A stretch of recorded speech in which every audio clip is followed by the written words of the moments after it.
Good evening and welcome to our devotion as we read through the Bible in a year in the 1 Year Bible. And here we are on the last day of June. It is June 30th, and we'll be looking at the Old Testament reading from 2 Kings chapter 17 verses 1 through chapter 18 verse 12. So as the chronicler, the author of Kings, summarizes the reign of Hoshea and the fall of Samaria, he also gives an overview of the events that led up to the divided kingdom and how the Israelites repeatedly broke their covenant with the Lord. He also reveals that the same fate that had come upon Israel would also one day come upon Judah. All Israel, the northern kingdom and the southern kingdom, would suffer in different ways as a result of their disobedience because they repeatedly rejected the warning of the prophets. So, as we look at our section in depth, in verses 1 through 2, we see that Hoshea was made a vassal of Assyria in 732 BC, but not recognized as the sole king of Israel until 730. He was evil, but he didn't do quite as badly as some of the other kings who are condemned with terms that are more severe than we see in the case of Hoshea. In verse 3, we see that Shalmaneser V succeeded Tiglath-Pileser II as the king of Assyria, and this is the one that had Hoshea as his vassal.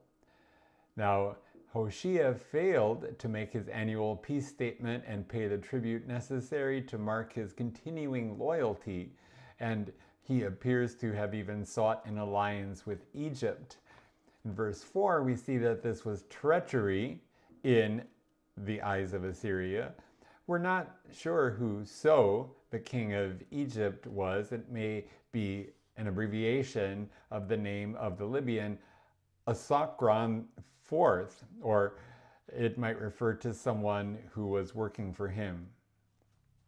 So Hoshea was put in prison.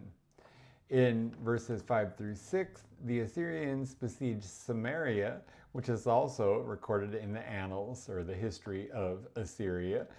The 3-year siege marked the transition for the Assyrians from Shalmaneser V to Sargon II as their ruler.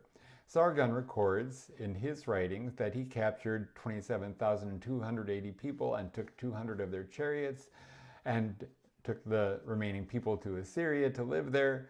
Samaria was made into the capital of an Assyrian province under an Assyrian district governor, and the deportees were taken to Hala, Kala, Gozan, and places in Media which were recently occupied by Sargon.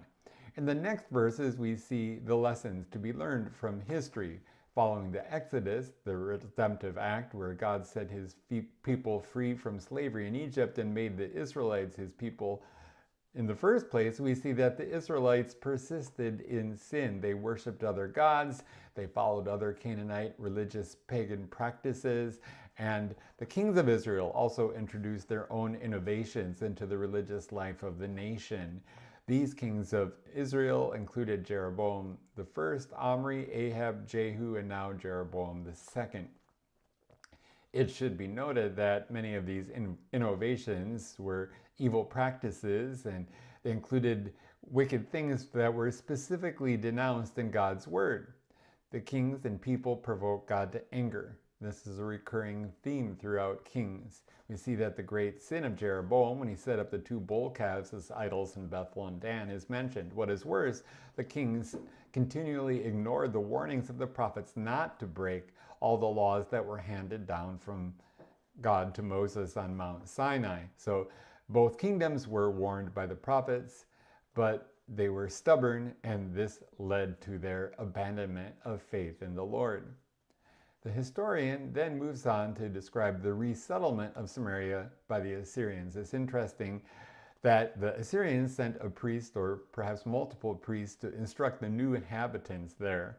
For a time, there were many religions that were followed in Samaria. Later on, though, the Samaritans would come to follow the Mosaic law and would be monotheistic. Our reading concludes then as the chronicler in Kings switches viewpoints to looking at the reign of Hezekiah over the kingdom of Judah, the southern kingdom. Hezekiah's reign began on his own in 715 BC when he was 25 and became king in his own right.